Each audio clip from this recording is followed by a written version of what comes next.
I'm Asher Miller. I'm Rob Dietz. And I'm Jason Bradford. Welcome to Crazy Town, where today's height of luxury is tomorrow's what the fuck were they thinking? In this episode, we travel in time to the year 2125 to visit the Crazy Town Museum, which showcases today's world of wanton consumption and profligate waste. How will humans in 2125, if there are any of us left, judge the things everyone sees as normal today? We take turns serving as expert curators of this future museum, nominating items that best encapsulate how fakakta our priorities are. At the end, we call on listeners to share what you would like to include in the museum. Rob, Jason, lovely to be with you today. I'm so excited. Calm down. Okay. The listeners don't know what we're about to do here. This is going to be the best show ever. So I called us together with a suggestion and idea. Yeah. We're going to have to fundraise for this. It's going to take, take some real effort. Yes. We have to buy land. We have to build a large building. We have to get a bunch of items. No, just put $10 into Bitcoin right now and then we'll be set. Oh, okay. Yeah, I'm just going to turn over my NVIDIA stock. Yeah, it's too bad I didn't buy into NVIDIA before. But in any case, so I was walking the other day, as I do, walking my dog in the neighborhood. Yeah, Willow's so cute. Yeah. And, I'm getting into sort of old man yelling at the clouds kind of territory. Yes. Yeah. Shaking my fist at things because I'm not going to tell you what it was that set me off, but something set me off. Okay. Right. And this certain something sets me off quite a bit. It's becoming more and more frequent, the setting off thing. Yeah. To the point where my dog's like kind of giving me the side eye. Yeah. Last time I came over to your house, before I could get to the door, you were yelling out the window, "Get off of my lawn!" Well, I was yelling at you, yeah. I think it's pretty understandable. People met you. Anyways, so, I had this idea, like this thing that I was experiencing was such a great affront to me. Mm-hmm.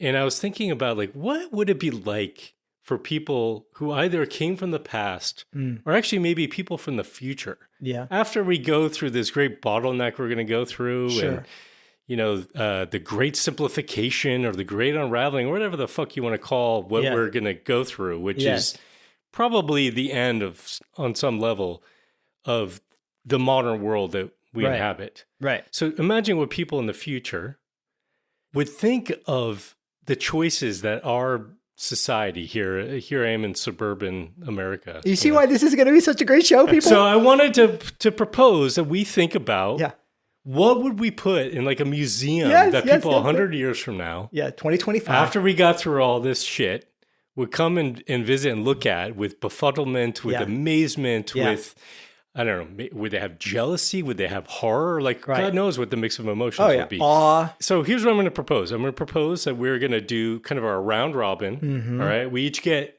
to pick 3 items to go into this museum. Okay. Yep. And by the way, listeners, if you're sitting on the edge of your seat, just wait. But if we miss something, you can suggest to us after what we're missing. Okay. Yeah. You each get up to 3 items as well if we didn't cover Because it. we can franchise these museums all over the world. That's right. This is part of the problem, Jason. No. It'll be like the Ripley's Believe It or Not. Yes. Yeah. Actually, it will be like believe Wax it. Museum. Crazy Town, believe it or not. Any case, so we're all going to get to pick 3 items. We're going to go around, okay? Yeah.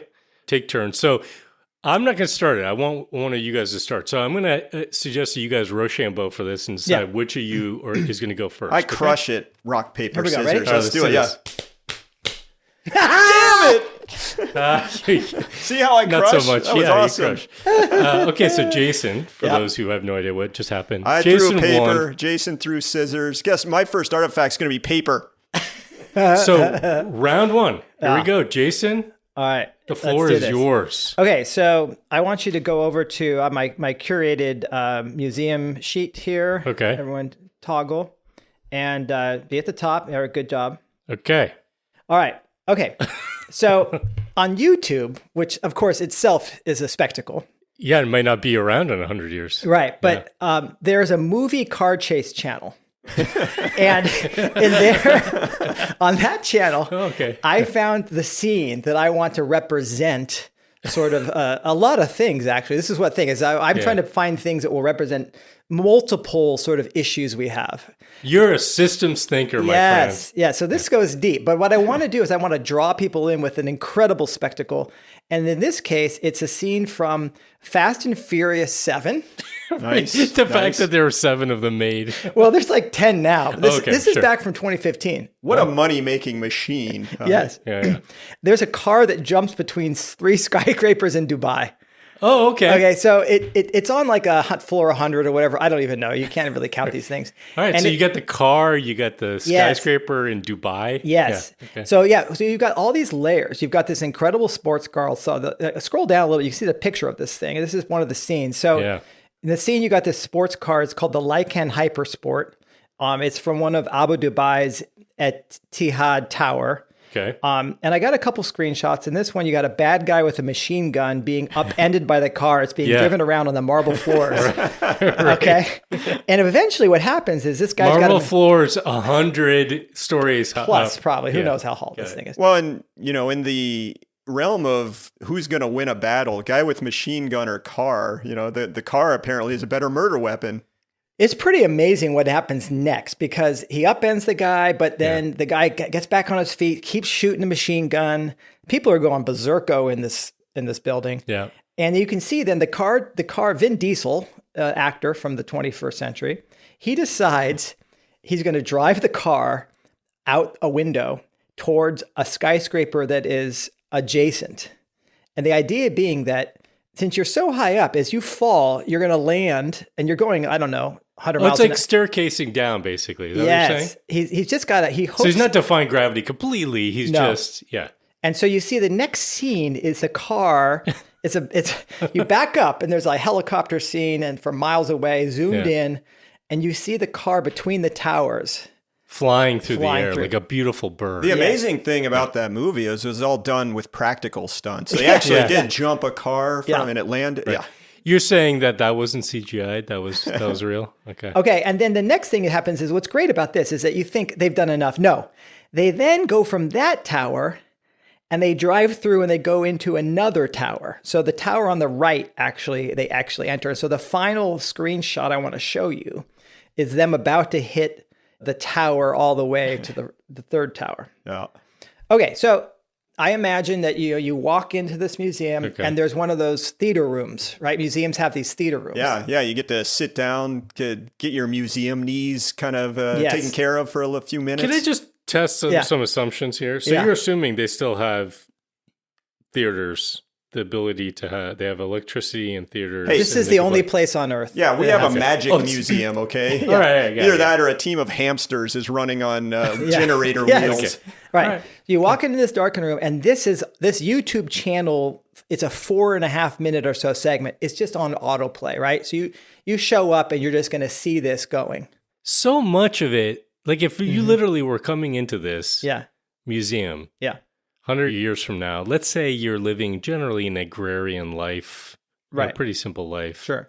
You make a trek for this is 5 days. This is like the Mecca of the future. Place. You're going to pilgrimage to it or whatever. How much would you even be able to comprehend from this scene, from this film? Any of this. It's like, what? Right. What are the layers? I think the towers will still be standing and people will sort of know what a skyscraper is. There'll be vines and stuff growing up. No, this is in Dubai. So there'll be nothing. This will be, No, but he's saying let's say this is a museum in outside America. Of Chicago or whatever. Still see, right. Got it. Okay. But just what we'll acknowledge is that this happened in an oil kingdom in this place that's basically covered in sand near an ocean that's incredibly hot. And they had these towers of steel and, with marble floors. With marble floor. And there was a movie industry that spent hundreds of millions of dollars. You gotta unpack a lot of things. Exactly. And you could have that all up on the wall, right? What this thing is. Also, what's cool is if you were able to download that whole, what was it, movie car chases channel? Yes. Like you could make it interactive where each museum visitor could say, oh, I want to see this one. And they click that. I mean, I'm willing as a curator to work with you as a curator to come up with even better ways of doing this, like choose your adventure car chase. Okay. All right. Okay. Rob, let's go to your first one. Okay. For my number one draft pick in the Museum of Idiocy or the Crazy Town Museum, I'd like you guys to go over to my curation page. Okay. And I'm going with I don't know I'm pronouncing that right. Haute Living Magazine, Haute. Yes. This is a Haute Living, maybe. I think it might be out. Out. Anyway, We're so cultured. This is a magazine of the 21st century that promotes conspicuous consumption, luxury, celebrity, and marketing without any sort of sarcasm or. So you subscribe to this magazine? Oh, I'm sure. yeah, of course. Yeah. And I have this idea. I'm gonna take you through one issue of it. Okay. This one is the cover story is Ronnie Feig has mastered the art of collecting. Oh, I'm looking at his picture. I'm looking at his picture, and this is one of the most atrocious things I've ever seen in my entire life. Oh my God! He's God! got the white turtleneck, the hipster beard. Yes, this is awful. Who cuts his hair? That is just horrible. Yeah. So wearing sunglasses inside with all his shoes behind. Check it out. This is what they say about in the cover story. They say that the name Ronnie Feig has become synonymous with a lifestyle.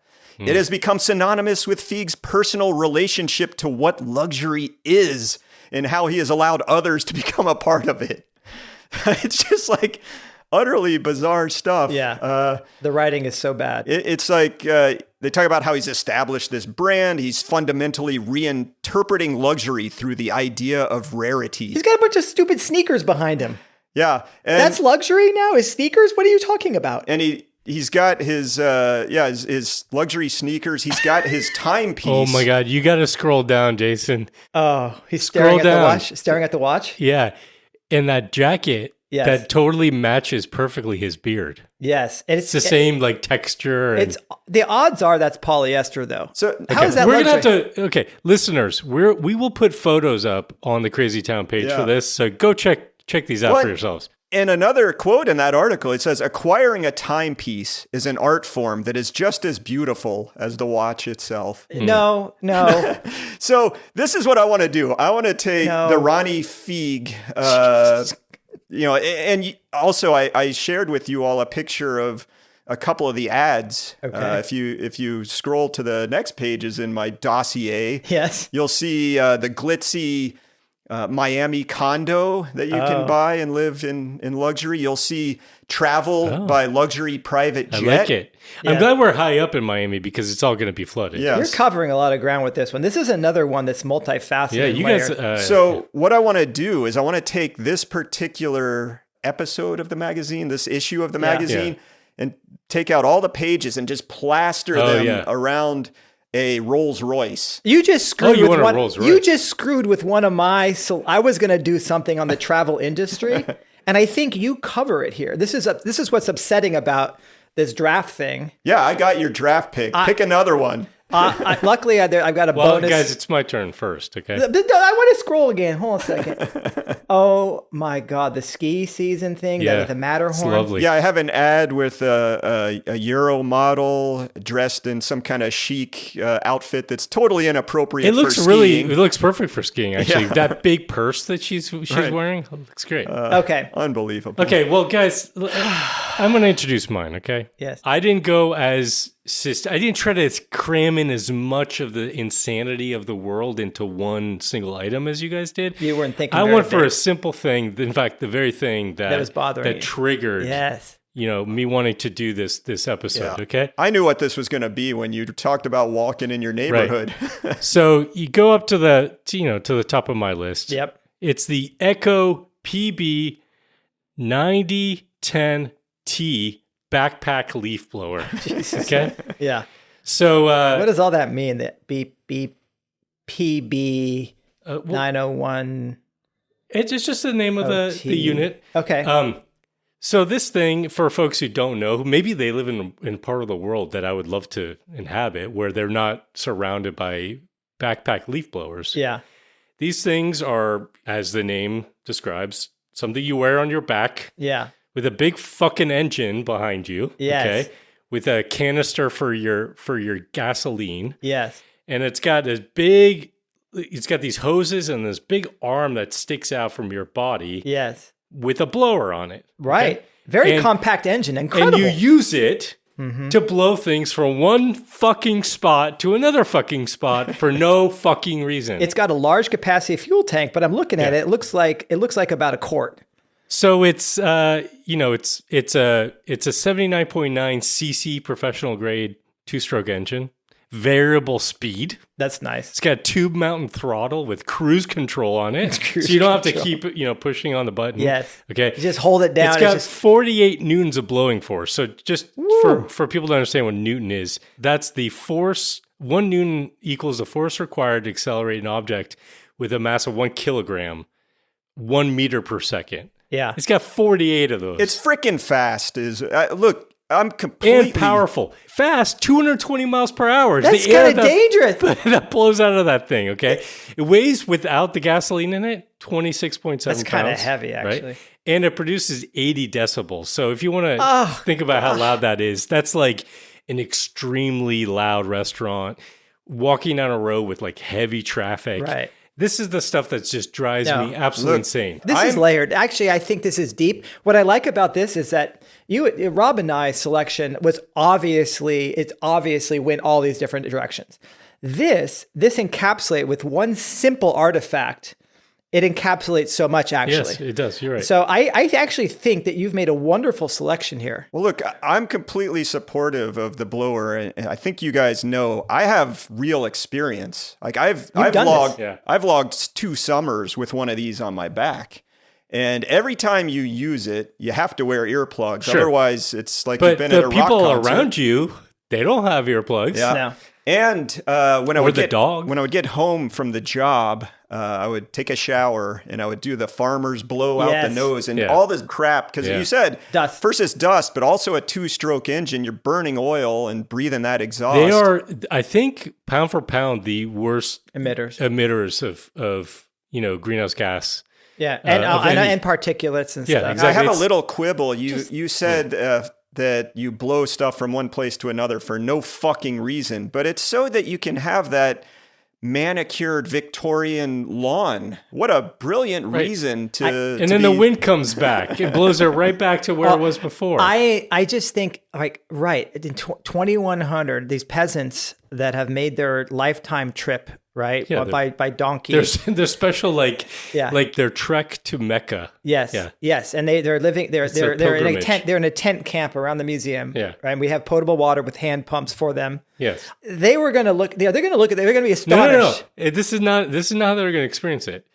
What? Twice a day. Okay. Twice a day. You turn one on? You turn it on. Oh, my God. So it's like a show. They sometimes have these I like get to aquariums. be the backpack blower guy again. Yes. Right. So you get to really experience it, and it's all of its glory. And they might blow at you if you ask them to. You feel the power of the Newton. Yeah, just twice a day because you got to save the, fuel. The fuel. Yeah. Oh, my Lord.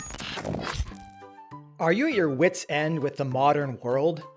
Aren't the demands exhausting and the gaslighting infuriating? Don't you just want to give up and run away? If this describes you, it might be time to buy a Kaczynski cabin kit. Each Kaczynski cabin kit is a handcrafted replica of the actual Montana dwelling of Professor Ted.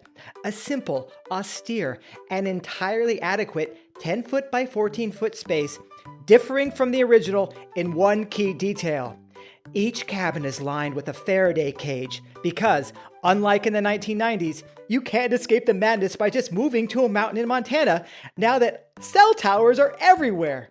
Your Kaczynski cabin kit arrives on a few pallets and comes with all you'll need but a hammer, including interior furnishings such as a pot-bellied stove, table, chair, and bookshelves.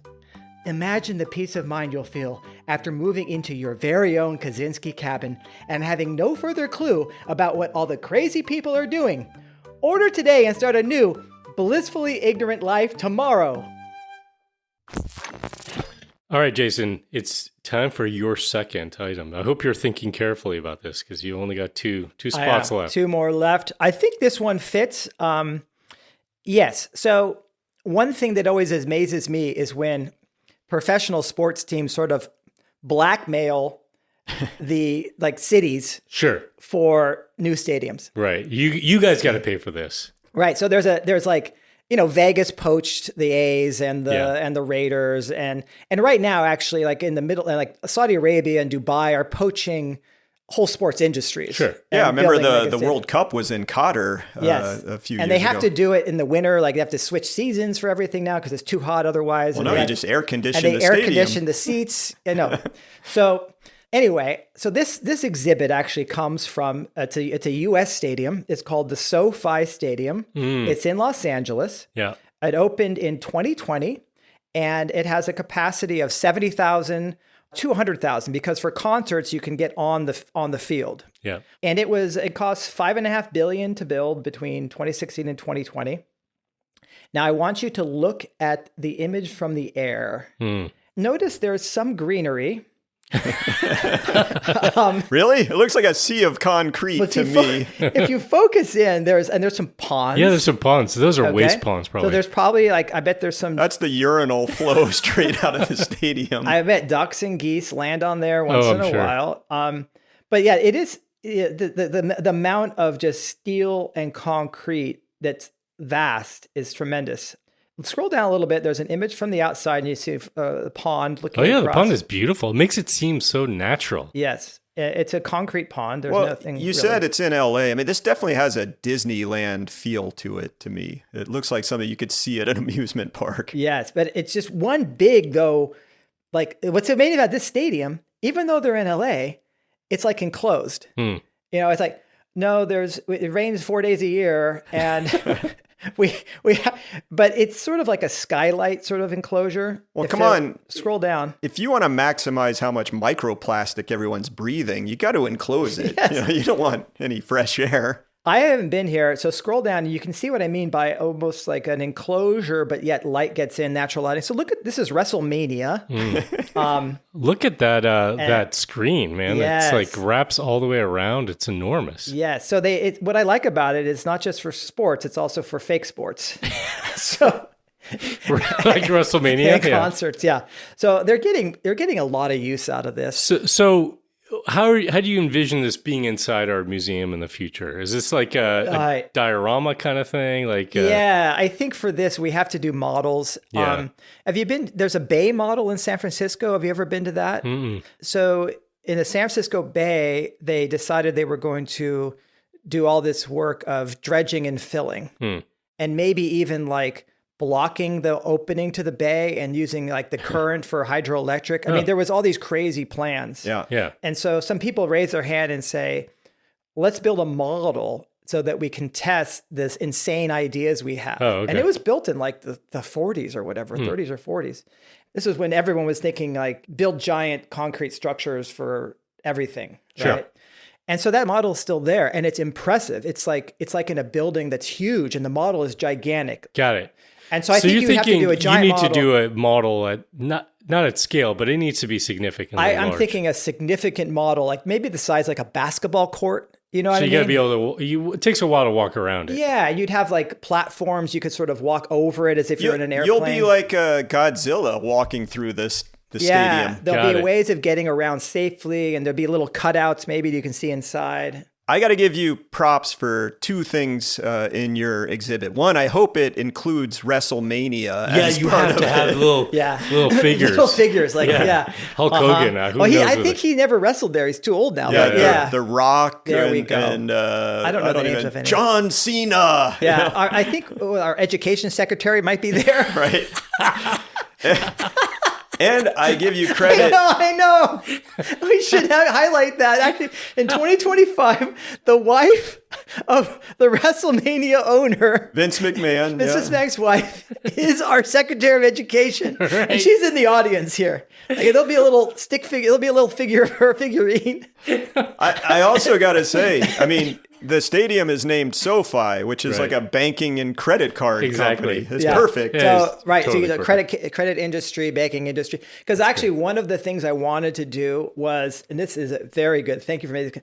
I wanted to talk about like money creation and modern banking as one of our exhibits, and so maybe this is a sidebar of this. Yeah, you could tie that in. Yeah, and you could talk about how we had multi-billion-dollar industries for sports, right? Because I think at SoFi isn't a football stadium as well. Two football teams play there, the Chargers and the Rams. They're doubling up. So we talk about you compare this to like the Colosseum. Well, right. They would have lions and, slaves and all these gladiators fighting in there. Yeah. So we advanced, advanced. Now to other forms of people hurting themselves for other people's pleasure. Yes. Yeah. Yeah. Great. Okay, Rob, you're second. Awesome. For my next draft pick, I am taking Ronald Reagan's 1985 inaugural address. Oh, interesting. You're going completely different. I want our museum to have all the senses. So this is mostly an auditory experience. Oh, you get to hear him. Yeah. Nice. Oh, that's perfect. So Reagan... Tear down that wall. In 1985, when he was reelected, to do his second term, his speech, he said, "There are no limits to growth and human progress when men and women are free to follow their dreams." Oh, do you know how crazy that's going to sound? Oh, yeah. Oh, these poor people. Oh, God, I feel sorry for a lot of the listeners of this. I mean, this is going to be rough. Well, they would be puzzled. They would find this very puzzling. This will help explain it, because he goes on to say, he says, "At the heart of our efforts is one idea, vindicated by 25 straight months of economic growth. Freedom and incentives unleash the drive and entrepreneurial genius that are the core of human progress." Oh, love and the people are like, "We've had 79 years of unmitigated collapse." Hey, there are no limits when men and women are free to follow their dreams. It's actually kind of the prototype for Trump, I think, of Reagan. Here was a Hollywood actor instead of a reality TV star. What's funny is right now, I remember the other day I was saying like, God, I wish Bob Dole was back.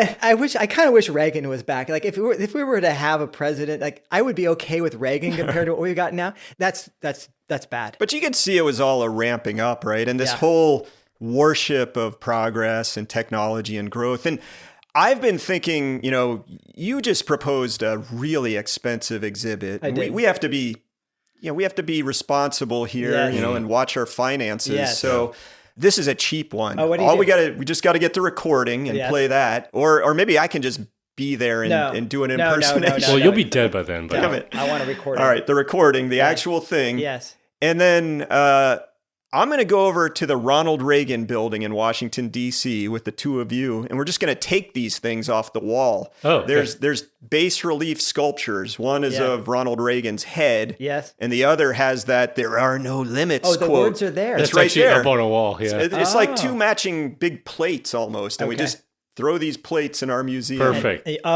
That is simple. That sounds great. Elegant, and the people will absolutely just be completely befuddled by it. This is wonderful. Good job. Okay. Thank you. Okay, so my second. You guys ready? Yeah, okay. Let's see here. Scroll over to your page. Yeah. Okay. So we're going to go to item number 2, the Barbie pool party playset. Oh, God. Okay. I want that. Look how awesome it is. 3 stories. Again, listeners, we'll put an image of this up on the website. There's a lot of pink. You could check it out for yourselves. I'm going to read straight from the website. Okay.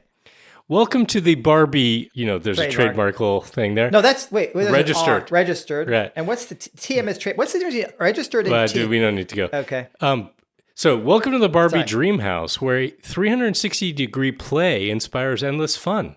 This updated version of the iconic dollhouse features an open design, premium features, and 75 storytelling pieces.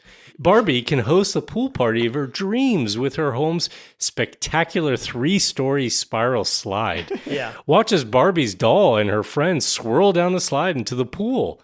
Doll's not included. This dollhouse doubles as a veritable pet palace and even includes a puppy figure. Furry friends will have a blast with the pet elevator. Where is that? Pet slide and pool, pet bed, doggy door, and pet house. Right from the start, kids can spend hours exploring 10 different play areas: a kitchen, a living room, a dining room, a bedroom, a bathroom, a closet, bonus room, balcony, pool, and the biggest slide yet. The pool party can turn into a slumber party with space to sleep 4 dolls. The living room console transforms into the ultimate sleepover spot with a starry backdrop and an extra bed for 2. Dreamy features include integrated lights and sounds in the kitchen and the bathroom. I wonder what the bathroom sounds are. Wow. Yeah. And it has a working elevator that is wheelchair accessible. Thank you very much. Yeah. An adorable swing and fabulous closet and more. So this thing, there's a picture here of a girl who, I don't know, you think she's like, what, 6 in that picture? 5 or 6? 8. Okay, maybe a little older. She's on her knees, but this thing towers over her. It's big. It's pretty big, right? And she's got, you can see there's a pink convertible car. There's a slide and a pool just for the dog. I think it's a wide angle lens shot and she's in the back. So I think there's a little bit of sort of playing with perception here, but I do agree this has got to be a big. I got to say, I think you should display this as it comes without the dolls, because that'll be more representative of how many people would be living in a place like this. It's one person alone just eating away their sorrow. I actually have a great idea for this. Okay. Because the Barbie doll collection will be something that the people of this time will keep digging up. Right. They'll keep finding them. Like artifacts. Like when we find Roman coins in England somewhere. Exactly. Yeah. So what I think we should actually do with this is we should break the fourth wall a little bit and have some of like dolls that have been excavated. Like this was excavated in 2105. Right, exactly. And then put that doll there and in a pristine house. And so this will represent sort of like the decay. I love the idea. And I think we should even go a step further and say, in like 2325, and then we'll have like a pile of broken plastic. And then in 25, we'll have the nanoplastics, right, exactly. And you actually can go and breathe them in. Yeah, you can. Okay. I mean, it's great. It's got car culture, obviously.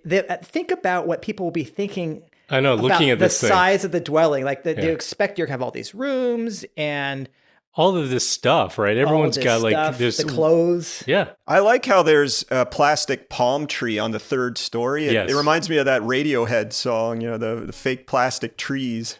The other thing that gets me is artificial, like the synthetic colors we have nowadays. Yeah, and totally. That pink, there's different shades of pink, frankly. Yeah, everything is a synthetic color.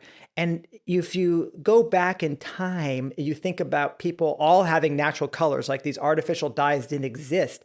And how different everybody's sense of color would have been. And this just is such a slap in the face. It's like pouring a bowl of Fruit Loops. Well, the details in this are amazing. There's a baby pool with a mom and daughter sitting in there. And if you look at it, there's drinks on little floats in the baby pool. Yeah. I mean, that is a dream house. It really is a dream house. It's what every little girl wants in the future. God. Okay, good one to share.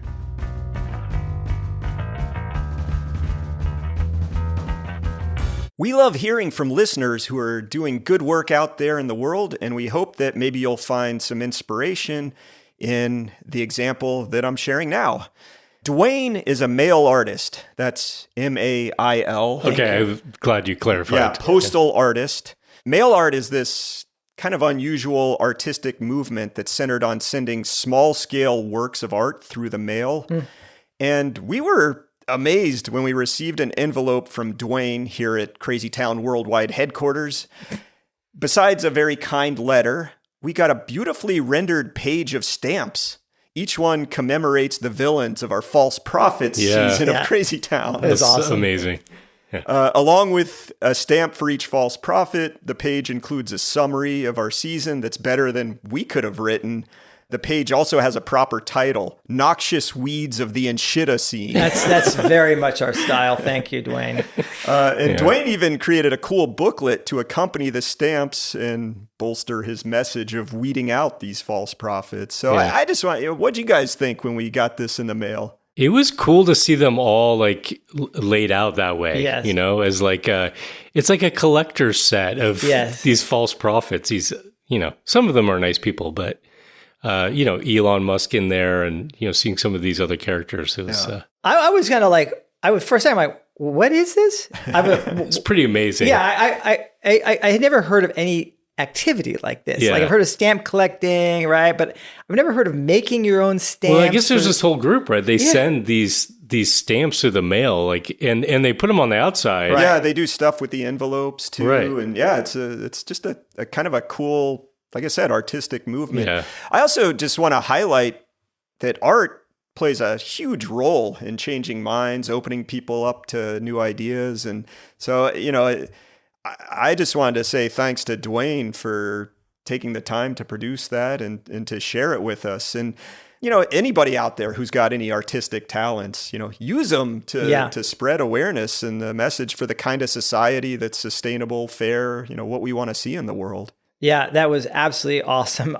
It was very heartwarming to think that season, was so impactful that he did a project like that. Yeah. So really helps us keep going. We know that there's listeners that care so much about this show. So thank you so much. Yeah. And thanks, folks, please let us know if you're doing something out there. Send us an email at crazytown@postcarbon.org. That's crazytown@postcarbon.org.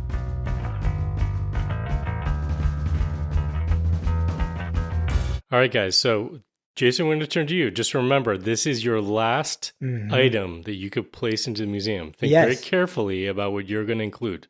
Okay? I'm feeling pretty solid about this one. And this one is about solid waste. Wow, you are on fire today. The look on his face when he said solid, he just got this glint in his eye. Yeah. I'm pretty good at dad jokes by now. Yes, seriously. So, all right. But just imagine, okay, you're in 2025, all right?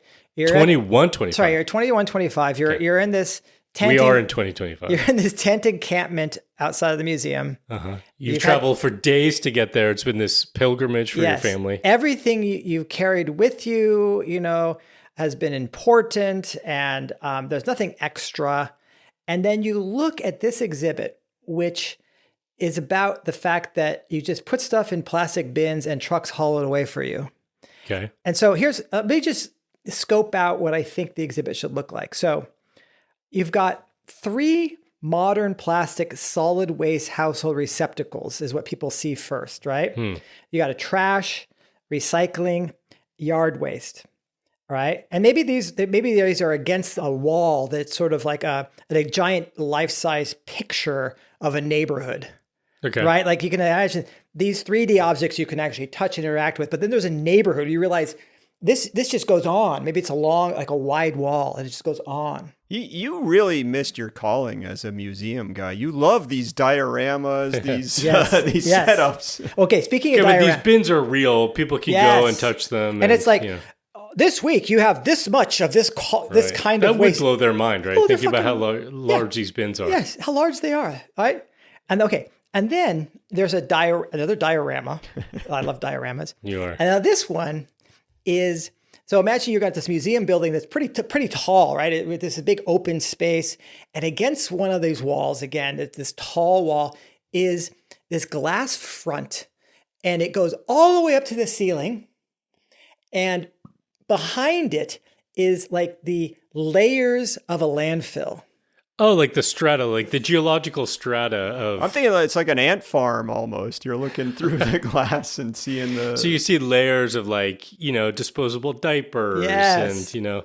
And the way these landfills work is that you've got like a layer of trash, but then they actually push dirt over it and they cover it instead of open air. They don't. Yeah, it's like, and then there's another layer of trash and more dirt, and they kind of grow in these layers. So you need all these trucks to come bring the trash in. Well, so go to my page, right? Okay. Go to my page. Yeah.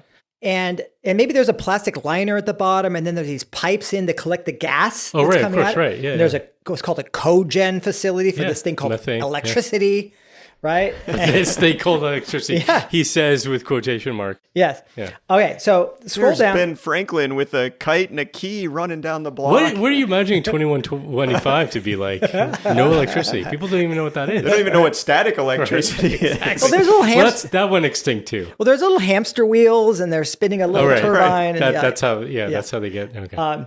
Okay. So look here, and look at I have a stat of the world's largest landfills, and look where the largest landfill is. Oh my God. Of course, Las Vegas. Las Vegas. It's not just the world's largest. It's like more than double the next one. Which is in Mexico City. Yes. Holy shit. And the Mexico City one, I guess, didn't cover the trash. But that's amazing because what is the population of Vegas compared to Mexico City? I know. Well, the Vegas one is supposed to last like the next 250 years. Plus, they do bury holy shit in the Vegas landfill. But anyway, it's Mafia buries a lot of dead bodies. by size, by area, it's the largest. It also receives, Incredible. this was incredible, 300 tons of trash per hour. Per hour. Yeah, open 8 a.m. to 4 p.m., sorry. So that's just my family's disposal. We Right. put about 300 tons out each hour. Okay, so then the other thing I want to have on display is I want another one of these big dioramas where you're looking down on a landscape view like I did with the SoFi Museum. But this one is this landfill, this 2,200 acre landfill. Yeah. Because here, so what's around it? Just fucking desert? Well, pretty much just fucking desert. But what's amazing... JFD. And some roads leading to it. Well, these landfills are incredible because if you zoom in on this one, you can see the front, this picture, you can see the frontal edge of where they're building. Okay. Yeah. But what they're doing is they're always excavating in one location. And there's all these excavators and rock sorters because they have to create the... Are they getting ready for the next batches? Yes. Yeah. So they have these giant earth moving equipment making piles of stuff, and then they make a hole in the ground. Then they fill the hole in the ground with trash, and then they take the dirt they excavate and they put it on top of that in these layers. So this whole site, you could walk around it, and you could then see all these little mini, Tonka truck kind of scale stuff of cranes and we better bulldozers. get cracking on saving some of these things now before it's too late. We need to get models. little Tonka truck models and stick them in your closet or something. Well, scroll down a little bit and you can see one of these semi trucks that is got a dumping capacity. Sure, yeah. Because this is a semi truck with, this is got a 25 ton capacity or whatever, and it's lifting up at about a 60-degree angle to dump trash out the frontal end of this. Lovely. That is incredible. Yeah. And so there's some images of what the fresh dump looks like, and look at the beautiful background. Scroll down to the bottom, you see the mountains in the background, the snow. Yeah, very nice. I was struck by the beauty of the landfill. I wasn't even paying attention to the mountains in the background. I have two add-ons for your exhibit, Jason, if I may. I don't want to encroach, but no. This is one is curators together. You don't want to shit on his landfill. Yeah. Right. Well, when I was young, I had a time where I was re-roofing a house. Yes. Right. So this was hot Georgia summer. We're up there pulling asphalt shingles off, and we're tossing them into a pickup truck to hollow it. Nothing as big as the actual truck you're showing here, but we would take it to the landfill. Yeah. And my God, did it stink. Yes. Smelled so bad. And so you remember I was talking about I like the multi-sense museum. Sensory, yeah. Let's have the smell of a landfill as part of How are we going to capture that 100 years from now? Well, I think 100 years from now. Scratch and sniff. Will there be indoor plumbing? Good question. I mean, they had indoor plumbing before, Look, you guys said that people would ride donkeys to the Mecca. I didn't say donkeys. Somebody did. You just had this picture in your head. I think they're taking donkey carts and they're getting to this museum. The thing is, I think people will be used to these kind of smells. Maybe when I was in a landfill, different kind of smell. It did not smell like donkeys. It was actually worse. Okay. Yeah, way worse. There's something unique. So we have to have human diapers, dude. All right. So here's what we do. We have a team of curators that are maybe finding residual relics of this historic era of 2025. Yeah. And they're actually displaying them. And they're doing stuff they're wetting them down. They're bioactivating them with urine, and it's recreating this aura. I got it. Okay, so here was my other tweak. Okay, we have an actual dumpster, and we have it on fire. Yes, right. And then the audience plastic burning. The audience can pee on it, and then that'll be the smell. Sorry, no. Yeah. I gotta have a slight change to your idea. Okay, the dumpster on fire. Yes. Is outside the museum. Right. It's the signal for people to know where to go. Or that it's open today. Right. So they can see the light from miles away. The smoke, and the dumpster on fire is a representation of everything they'll find inside. Where do I go? Just follow the trail of dumpster fire. Yes. Yeah. All roads lead to this museum then. Okay, Rob, can we turn to your final addition to the museum? All right, we can. And I got to say, I was going to do Nikki Biggs Novelties Deluxe Fake Dog Poop Crap Pile. I'd like you guys to take a look at the photo. That's ugly. I've decided to scrap this as a official Crazy Town Museum exhibit. Right. Yes. Not because of disgust, but because we've already covered plastics. Jason, I think the landfill sort of covers the detritus angle. So I'll keep scrolling. Sadly, I got to let it go. Although we will sell this. We're going to sell it in the museum gift shop. There you go. Compromise. Okay. I don't know what to charge for it. But people like giving you seeds in exchange. Yes. Yeah. Give me something useful. I'll give you a pile of plastic dog crap. Here's a half pound of sorghum. Yes. Okay. So the actual museum piece. I just scrolled over to it. Yeah, scroll on down. God. It's the Royal Caribbean Icon of the Seas, which is the world's largest the cruise actual ship. thing? Yes, this is going to be the building that houses the Crazy Town Museum. How are we going to get it there? We're going to sail it. Yeah, actually, we haven't talked about where we would place this museum. That's a great question. It's an interesting I guess idea. he wants it to be along some along the Gulf Coast, but that's good. You can't go there anymore. I think maybe along around Dubai or somewhere in the Middle East. Okay, I'm going to suspend disbelief. Everything so far has been highly realistic. Yes, but I'm just going to Come on, you're gonna anchor this thing somewhere. Okay. And we'll, as sea level rises, it'll move inland a little bit more. Okay.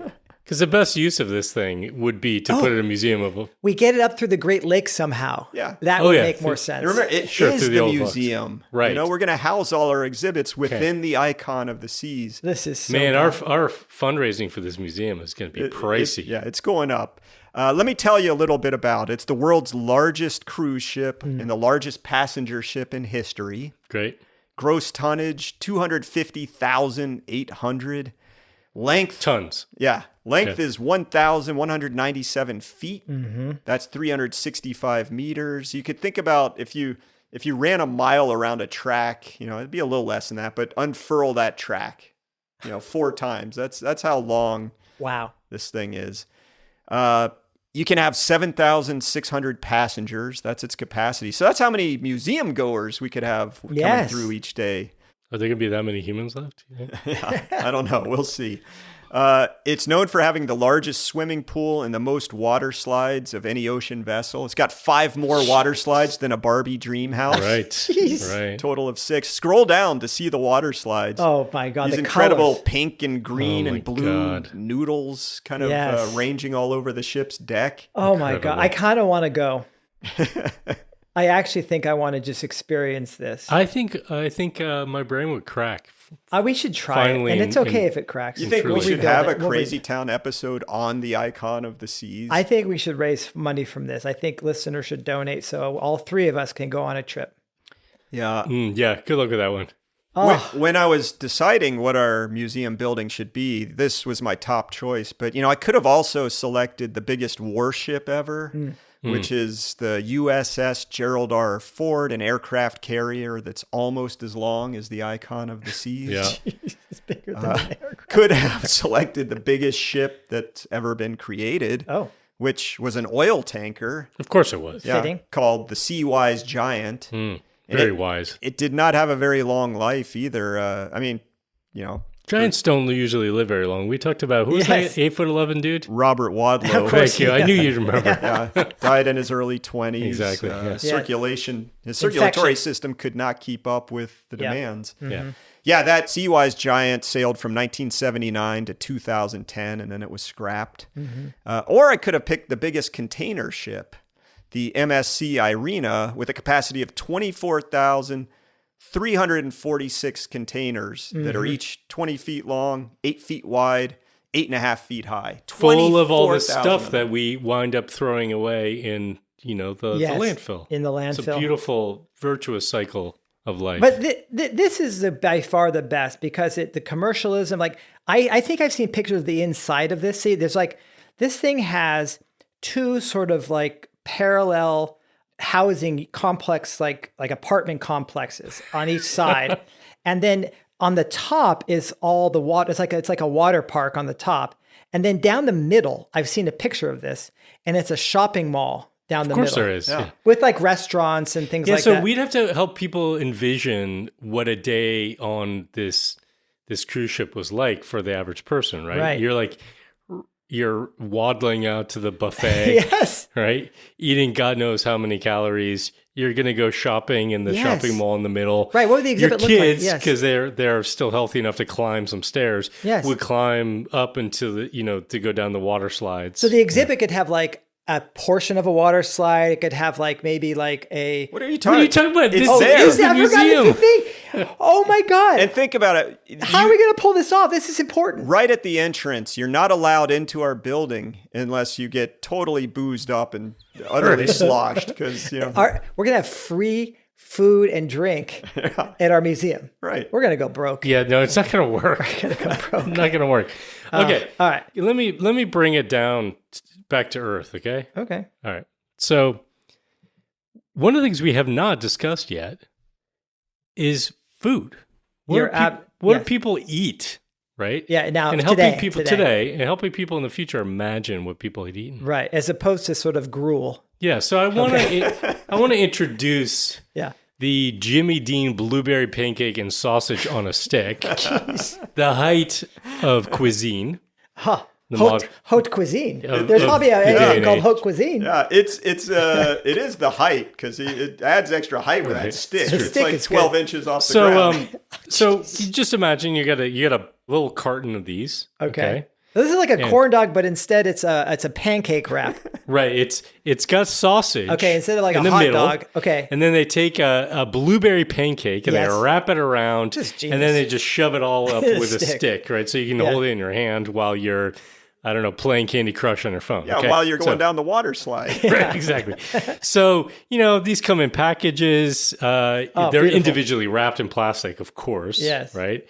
What about you freeze them? Minute and a half in the microwave? I'm not sure. You freeze them, right? So there's all the energy that goes into keeping them frozen. And then you stick them in a microwave to heat them back up so you can eat them for breakfast. Okay.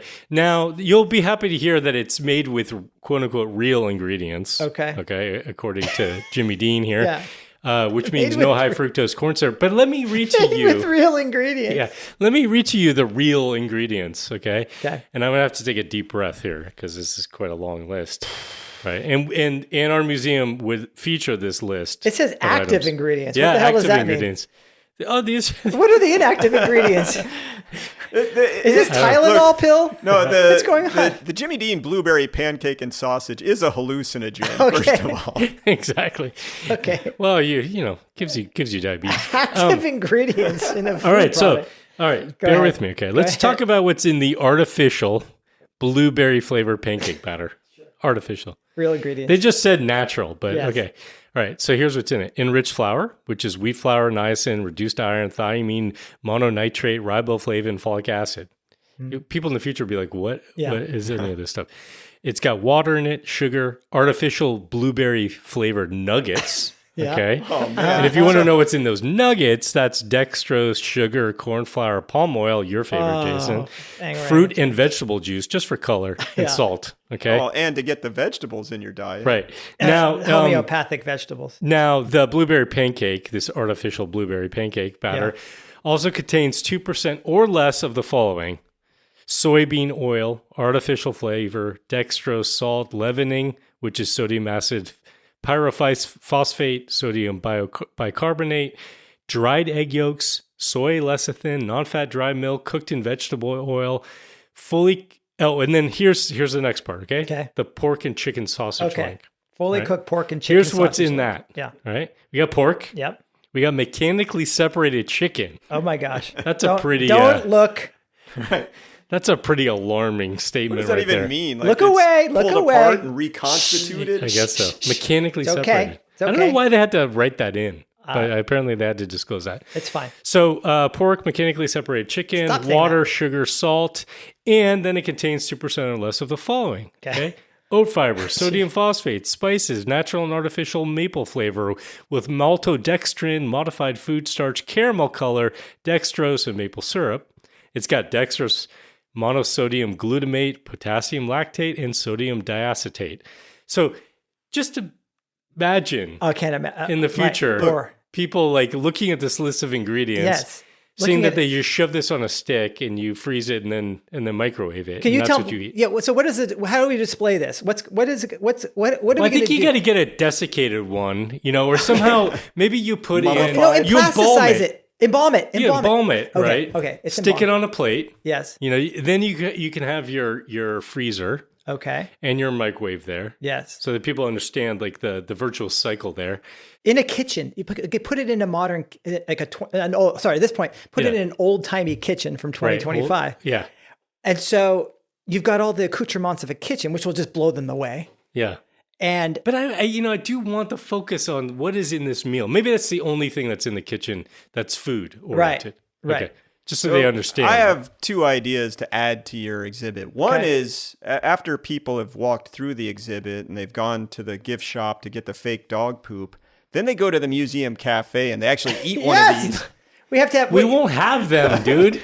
We'll have to make it out of like acorn and sorghum flour and like, don't ask us what squirrel is in the meat. Right. It'll be like 6 ingredients, coon, which would be quite complicated.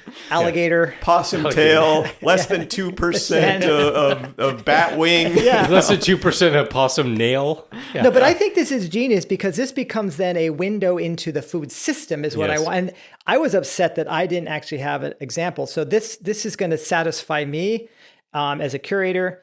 Now, here's what I think we do then. We have windows. The kitchen, there's a kitchen, like kind of like a sitcom kitchen where you're like looking at the front, but you can sort of see that there's a window on the left, a window in the center, and a window on the right.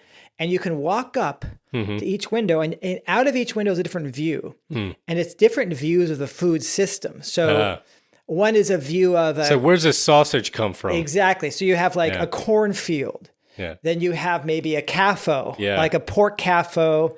And then you have like a food manufacturing plant in New Jersey. Artificial flavors that roll down the highway on trucks. Yeah, we need to show somewhere the chemists working for Jimmy Dean, like concocting these artificial flavors. Yeah. Yeah, I think Good this idea. will cover it. So I also want the exhibit to have another thing. And you know how museums they're kind of subjective, right? Yeah. They put their spin on here's what we think the past was. Yes.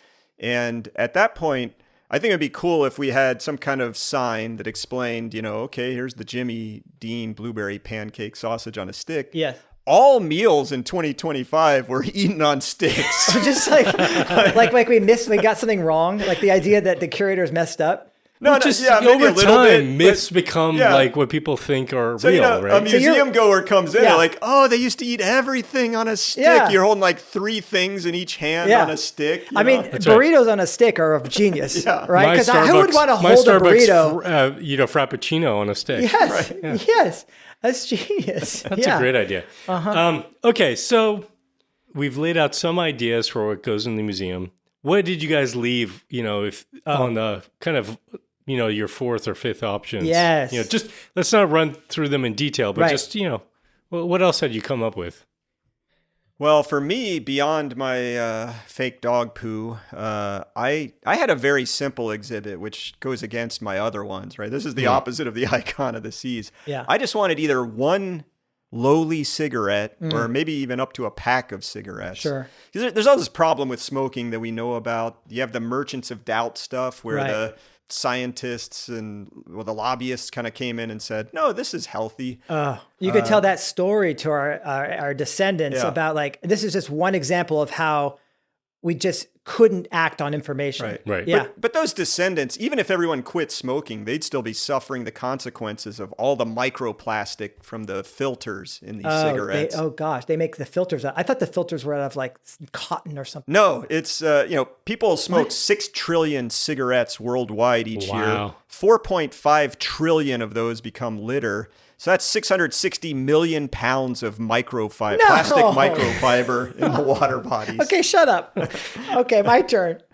That's dark. That's that's the dark hall of this museum. Trillions of We'll put that in the cigarettes. basement, okay? That's going to be in what's it, below deck? Way below deck? Yeah, right. Exactly. Okay.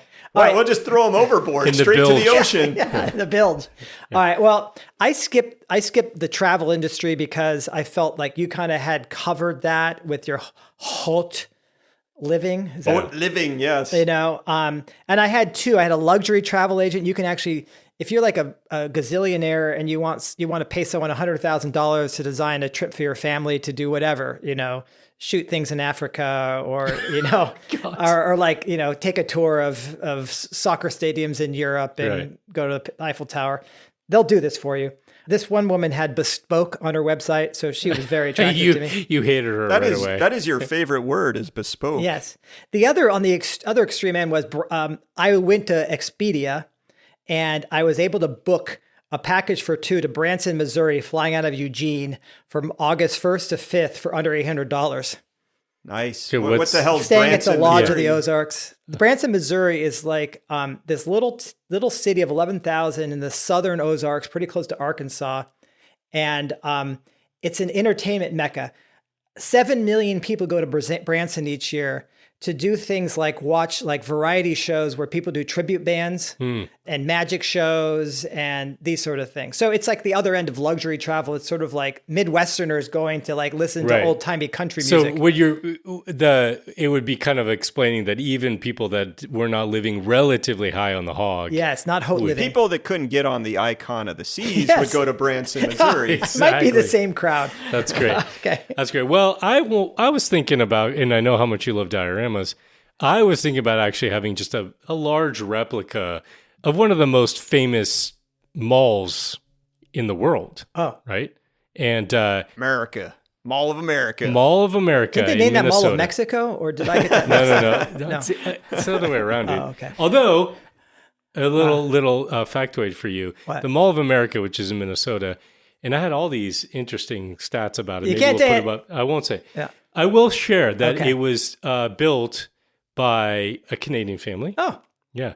Who made their money first by importing Persian rugs, but then really made their money on oil. Oh in my Canada. gosh. Yes. Everything's Because it's in a Alberta. petro. It's like near Alberta or something like that. Mall of America. Everything's a petro state. Yeah. Yeah. Okay. So All right. hopefully our listeners enjoy this little tour. This, you know, you had to close your eyes and sort of imagine it, but we will put up photos of some of the things we talked about. Hopefully you guys enjoyed that, but we'd love to hear from you. What do we miss? Yeah. What else should go into the Crazy Town Museum of the Future? So send us an email, post a comment, you know, on your favorite podcast app. Let us know. Wasn't this the best show ever? Well, maybe so, but I'm really worried. I don't know how we're going to get enough money to buy the Icon of the Seas. Yeah. But if people step up, we could do it. If they don't, and we only manage to raise $680, then I'm buying you that backpack blower a share.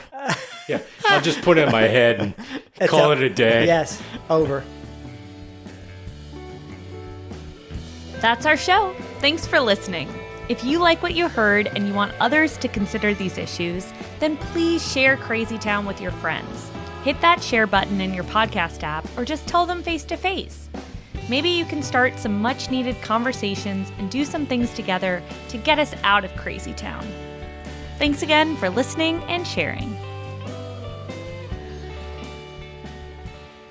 Crazy Town, da, da, da, da, da, da, da, Crazy Town.